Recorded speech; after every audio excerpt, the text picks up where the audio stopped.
आज आपण एक्सरसाइज 2.1 मधील क्वेश्चन नंबर 2 बघूयात. क्वेश्चन नंबर 2 आहे find the point on the curve y equal to root x minus 3 where the tangent is perpendicular to the line 6x plus 3y minus 5 equal to 0. आपल्याला find करायचं काय बघा, आपल्याला point find करायचा आहे कर्ववरचा. आणि हा जो कर्व आहे, कर्वला जे आपण टँजंट ड्रॉ करणार आहे पॉइंट मधून, ती टँजंट त्या टँजंट वरती एक लाईन परपेंडिक्युलर आहे. त्या लाईनचं इक्वेशन आहे 6x plus 3y minus 5 equal to 0. ठीक आहे. याच कर्ववर एका पॉइंट टँजंट जाते. त्या टँजंटचा जो इंटरसेक्टिंग पॉइंट आहे कर्ववरती, तो पॉइंट आपल्याला फाइंड करायचा आहे. ठीक आहे. आणि तो पॉइंट फाइंड करायचा आहे, आपल्याला पॉइंट फाइंड करायला लागणार काय, एक्स आणि वाय ह्या दोघांची व्हॅल्यू लागतील. म्हणजे आपण तो जो पॉइंट आहे तो सपोज करूया की तो x1 y1 हा पॉइंट आहे. तर बघा, late p of x1 y1, आपल्याला जो पॉइंट फाइंड करायचा तो पॉइंट आहे हा. Let p of x1 y1 be a point, be the point on the curve where tangent is, हा तो पॉइंट कर्ववरचा आहे आणि त्या पॉइंटवर जाणारी जी टँजंट आहे ती टँजंट काय होते, एका लाईनला परपेंडिक्युलर आहे. Tangent is perpendicular to the line 6x plus 3y minus 5 equal to 0. ठीक आहे. ह्या लाईन मधून ही लाईन टँजंटला परपेंडिक्युलर आहे. आता आपल्याला ह्या लाईनचा फॉर्म्युला स्लोप फाइंड करता येईल. तर एखाद्या लाईन स्लोप कसा आपण फाइंड करतो, तर आपल्याला स्ट्रेट लाईन मध्ये एक फॉर्म्युला झालेला आहे m equal to minus a upon b. हा फॉर्म्युला आपला झालेला आहे. मग या फॉर्म्युला आपल्याला ह्या लाईनचा स्लोप मिळेल. So therefore slope of this line is, therefore whose slope is, whose means ह्या लाईनचा slope, whose slope is m is equal, आपण त्याला m म्हणूयात, m is equal to minus a upon b is equal to, x चा coefficient a असतो, y चा coefficient b असतो आणि पुढे c असतो कॉन्स्टंट. पुट करूया व्हॅल्यू मायनस 3 अपॉन, सॉरी 3 नाही, मायनस 6 आहे a, 6 upon 3 is equal to minus 2. Okay, म्हणजे ह्या लाईन स्लोप झाला मायनस 2. आता आपल्याला स्लोप कोणाचा हवा आहे, स्लोप टँजंटचा स्लोप आपल्याला हवा आहे. मग स्लोप टँजंटचा कसा असेल बघा. So therefore the slope of tangent is, tangent slope find करायचं आहे. टँजंट जी लाईन आहे, टँजंट आणि ही जी लाईन ह्या एकमेकींना परपेंडिक्युलर आहेत. आपल्याला माहित आहे परपेंडिक्युलर लाईनचा स्लोपचा product suppose m1 into m2 हा -1 असतो. मग यानुसार m1 म्हणजे आपली ही लाईनचं असेल तर m1 -2 आहे. m2 means tangent slope is equal to -1. So आपल्याला m2 मिळेल, मायनस मायनस साइन कॅन्सल होईल, m2 मिळेल 1/2. ठीक आहे. सो या रूलनुसार आपण डायरेक्ट स्लोप लिहिणार आहोत. टँजंटचा स्लोप कसा असेल तर याच्या अपोजिट साइन आणि त्याचा रेसिप्रोकल, अपोजिट साइन आला पॉझिटिव्ह साइन आणि -2 चा रेसिप्रोकल आला 1/2. ठीक आहे. टँजंटचा स्लोप झाला प्लस 1/2. ठीक आहे. स्लोप मिळाला. आता आपल्याला कर्व आहे, कर्ववरून आपल्याला इक्वेशन मिळेल एक टँजंटचं, म्हणजे टँजंटचा स्लोप इक्वल टू एक फॉर्म्युला मिळेल फर्स्ट डेरिव्हेटिव्ह, तो फाइंड करूया. So now y is equal to root x minus 3. So differentiate with respect to x is equal to dy by dx is equal to root आहे. Derivative of root is 1/2 root x minus 3 into d upon dx of x minus 3. That is equal to the derivative of x minus 3. Derivative of x is 1 and derivative of 3 is 0. Therefore our answer is the value of dy by dx is 1/2 root x minus 3. ठीक आहे. ही झाली value dy by dx ची. आता आपला point आपण consider केला की p of x1 y1 हा पॉइंट आपल्या कर्व वरती आहे. आपल्याला या ठिकाणी x1 y1 ची व्हॅल्यू फाइंड करायची. सो आपण इथलं व्हेरिएबल जे x आहे ते बदलून x1 घेऊयात. म्हणजेच आपण dy by dx हा चेंज करूयात. आणि x आणि x1 दोन्ही वेगळे नसून सेमच आहे, फक्त आपण नोटेशन बदलतोय. dy by dx x is equal to x1 is equal to 1/2 root x1 minus 3. ठीक आहे, हा झाला डेरिव्हेटिव्हचा स्लोपचा फॉर्म्युला झाला. हे म्हणजेच काय आहे, तर हा असं स्लोप, टँजेंटचा स्लोप असतो तो. मग तेच आपण लिहूयात, slope of tangent is equal to 1/2 root x minus 3. तर आपल्याला काय मिळेल, ते slope of tangent is equal to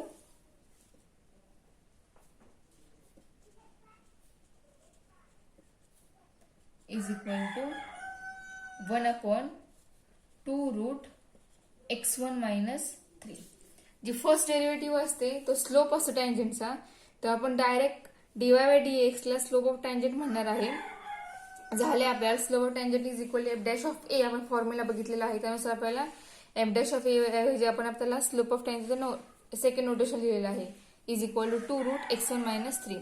तर स्लोप काय टँजेंटचा आलेला आपला, तर 1/2 आलेला आहे, तो पुटअप करूयात, is equal to 1/2 into root x1 minus 3. हा 2 कॅन्सल होईल, किंवा हे रूट आहे ते पूर्णपणे या साईडला आणूयात, म्हणजेच काय होईल बघा, की दोघांचं रेसिप्रोकल घेऊयात. सो 2 इज इक्वल टू आपल्याला मिळेल रूट x1 मायनस डायरेक्ट लिहूयात, इज इक्वल टू 1. हा 2 कॅन्सल झाला, आणि या साईडला 1 राहणार आहे. हा बेस इकडे आला की मल्टिप्लाय होईल, त्याचा रूट हे वरती येणार आहे. ठीक आहे, सो स्क्वेअर रूट दोन्ही साईडचे घेऊयात, आपल्याला मिळेल x1 minus 3 is equal to 1.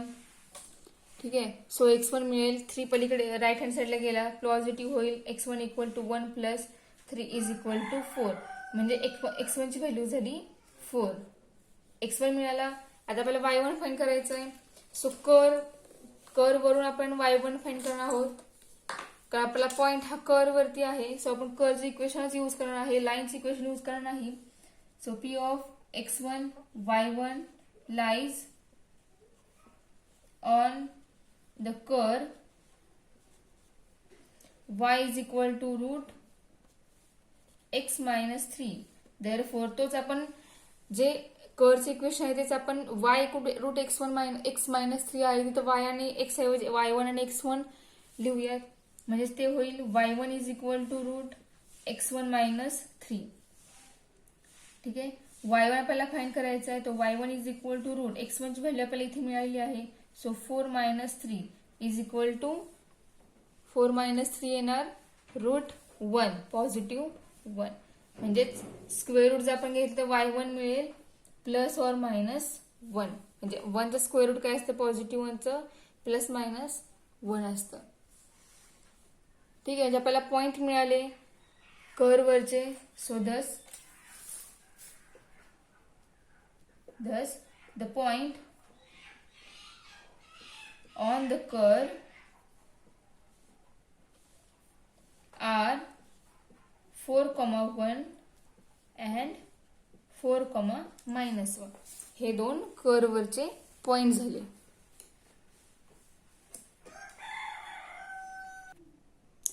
त्याचाच 5वा क्वेश्चन बघूयात 2.1 मधील. सो क्वेश्चन नंबर 5 आहे, find equation of the normal to the curve 3x² minus y² minus is equal to 8 which are parallel to the line x plus 3y is equal to 4.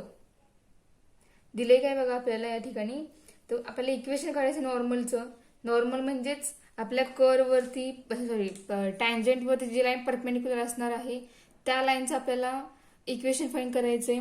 आणि दिले काय बघा, एक curve दिलेला आहे, कर्वचं equation दिलं आहे, आणि which are parallel to the line this.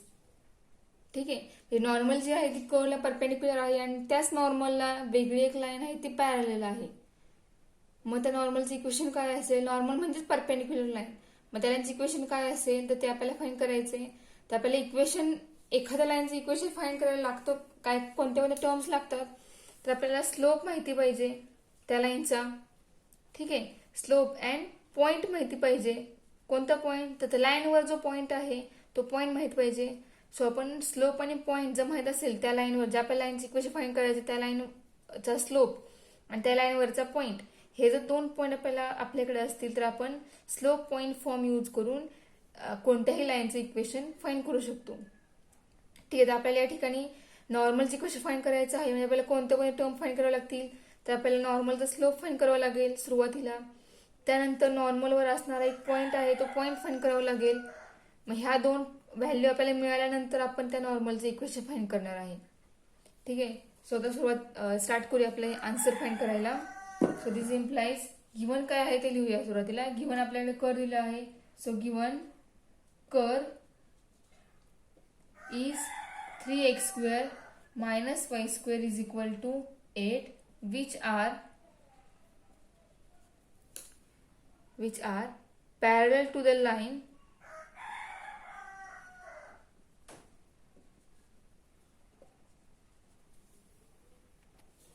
so normal are parallel to the line हवे. So given curve 3x² minus y² equal to 8 and the normal are parallel to the line x plus 3y is equal to 4. ठीक आहे. हा curve आहे आणि normal जे आहे ती या लाईनला पॅरलल आहे. सो आपण गिवन लाईन जे आहे त्या गिवन लाईन स्लोप फाइंड करूयात. स्लोप फाइंड आउट करूयात. The slope of line given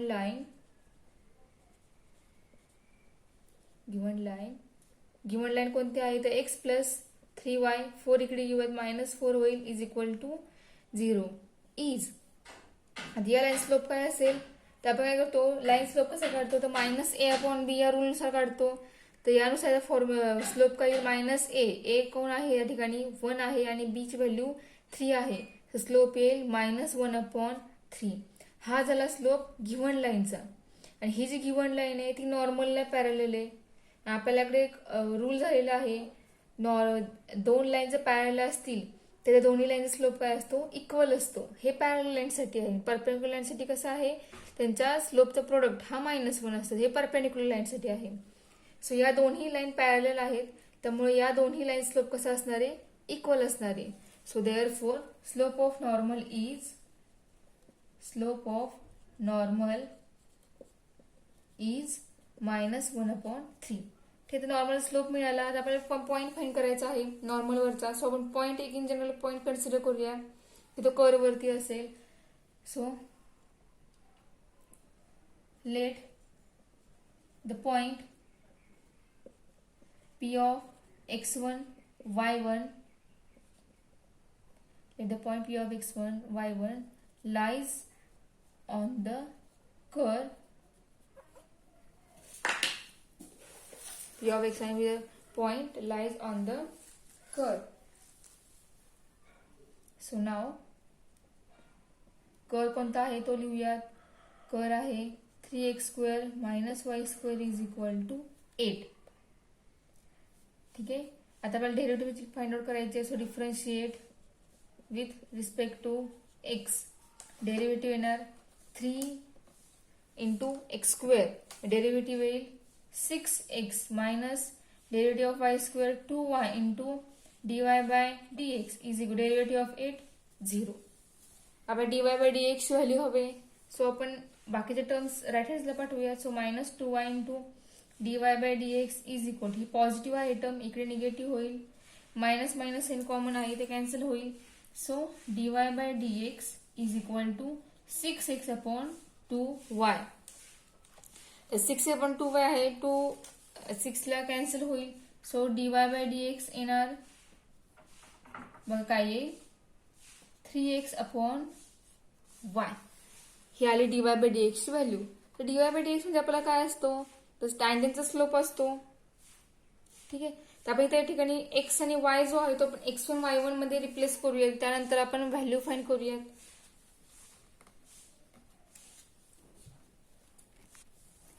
so dy/dx at x1 y1 is equal to 3x1/y1. फक्त आपण नोटेशन बदलतोय. xy च्या ऐवजी x1 y1 हे नोटेशन घेतोय. आता dy/dx x1 y1 म्हणजे हे काय आहे हे जे मिळालेलं आहे हे टॅन्जंटचा स्लोप मिळालेला आहे 3x1/y1. मग तेच आपण त्या फॉर्म मध्ये लिहूयात. Slope of tangent is equal to त्या फॉर्म मध्ये लिहूयात. बघा. So slope of tangent is equal to slope of tangent at p of x1 y1 is equal to 3x1 upon y1. हा आला टँजेंटचा स्लोप. त्या ठिकाणी पर्टिक्युलर व्हॅल्यू आपल्याला मिळणार नाहीये, ज्या आलेला आहे ते आयजच राहणार आहे. तर बघा, हा झाला टँजेंटचा स्लोप. आपल्याला नॉर्मलचा स्लोप मिळालेला आहे. तर हेच आपण त्या फॉर्म मध्ये कसं लिहिणार? नॉर्मलचा स्लोप आहे. टँजेंट आणि नॉर्मल जे आहे ते एकमेकांना लाईन परपेंडिक्युलर असतात. सो याच्यावरून नॉर्मल स्लोपचं फॉर्म्युला येईल slope of normal at P of x1 y1 is equal to.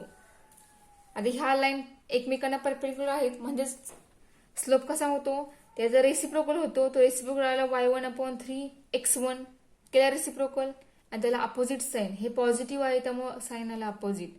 म्हणजे हा येणार फॉर्म्युला नॉर्मलच्या स्लोपचा. म्हणजे आपण ह्याच प्रकारे नॉर्मलचा स्लोप फाइंड आउट करतो. आता आपण ह्याच रूल आपण नॉर्मल स्लोप फाइंड करा. नॉर्मल म्हणजे परपेंडिक्युलर लाईनचा स्लोप फाइंड करायला. ठीक आहे. आता नॉर्मलचा स्लोप जो आहे तो आपल्याला माहिती आहे. तो आपल्याला किती आलेला आहे? तो -1/3 आला आहे. तो पुट करूया. So -1/3 is equal to -y1/3x1. हे आपण का केलं? पहिला x1 आणि y1 हे पॉइंट फाइंड करायचे आहेत. सो आपण जे डेरिव्हेटिव्ह फाइंड केली, डेरिव्हेटिव्ह आपल्याला टँजेंटचा स्लोप मिळाला 3x1/y1. सो टँजेंटच्या स्लोपवर आपल्याला नॉर्मल स्लोप एक मिळणार आहे. तो आपण फाइंड आउट केला नॉर्मलचा slope by using slope of tangent. Normal slope किती आहे तो आपल्याला ऍक्च्युअली मिळाला आहे. तो आहे -1/3. मग त्यानुसार आपण एक x1 किंवा y ची काय ह्याची आपल्याला व्हॅल्यू मिळेल. तर मायनस मायनस साईन आहे ते कॅन्सल होईल, आणि 3 जो आहे बेसला तो सुद्धा कॅन्सल होईल. म्हणजे आपल्याला मिळेल 1 इक्वल टू y1/x1. म्हणजेच x1 is equal to y1. ठीक आहे. ही जे मिळाली व्हॅल्यू, हे एक इक्वेशन मिळालं, म्हणजे व्हॅल्यूच मिळाली. आपण x1 म्हणजेच तो y1 आहे कन्सिडर करूयात. आता याच्यावरून आपण एक व्हॅल्यू मिळेल आपल्याला. जर आपण x1 इक्वल टू y1 जर पुट केलं तर आपल्याला x1 ची व्हॅल्यू मिळेल, सॉरी y1 ची व्हॅल्यू मिळेल. आणि जो y1 मिळेल तो आपण ह्यात पुट केले, आपल्याला x1 ची व्हॅल्यू मिळेल. ठीक आहे. तर बघा फाइंड कसं करायचं ते. कर्वचं इक्वेशन यूज करून आपण पॉइंट फाइंड करायचा आहे. सो बघा, x1 इक्वल टू y1 आपण कन्सिडर करू, म्हणजे x1 ची व्हॅल्यू आपण y1 पुट करणार आहोत. Therefore the point p of x1 y1 lies on the curve 3x² minus y² equal to 8. Therefore 3x1² minus y1² is equal to 8. फक्त आपण notation xy च्या ऐवजी x1 y1 रिप्लेस केले. आता आपण x1 बद्दल y1 पुट करतोय. So 3 into y1² minus y1² equal to 8. म्हणजेच येणार 3y1² minus y1² equal to 8. 3y1² minus y1 म्हणजे या ठिकाणी येईल 2y1² is equal to 8. म्हणजेच y1² येणार 8/2. That is equal to 8/2 means 4. म्हणजे y1² आला 4. याच्यावरून आपल्याला y1 मिळेल. So y1 is equal to ±2. ठीक आहे. म्हणजे आपल्याला y1 ची व्हॅल्यू ±2 अशी मिळाली आहे. तर आपल्याला x1 फाइंड करायचा आहे. सो पुट करूयात. ज्या वेळेला y1 पॉझिटिव्ह त्यावेळेला x1 काय येईल ते बघूयात. So when y1 equal to 2 then x1 equal to 2. When y1 equal to -2 then x1 equal to -2. म्हणजे आपल्याला पॉइंट मिळेल. Therefore the required point on the curve are 2, 2 and -2, -2. ठीक आहे. हे 2 पॉइंट मिळाले. पण आपल्याला फाइंड करायचं आहे, आपल्याला इक्वेशन फाइंड करायचं आहे नॉर्मलचं. तर या दोन्हीपैकी एक पॉइंट यूज करूयात, एक इक्वेशन मिळेल. सेकंड पॉइंट यूज केला की सेकंड इक्वेशन मिळेल. तर बघूयात नॉर्मलचं इक्वेशन काय आहे ते. Therefore, the equation of normal at 2, 2 is. एक पॉइंट आपण कन्सिडर केलं. ह्या पॉइंटला बघू इक्वेशन काय येते. त्यानंतर आपण सेकंड पॉइंट कन्सिडर करूयात.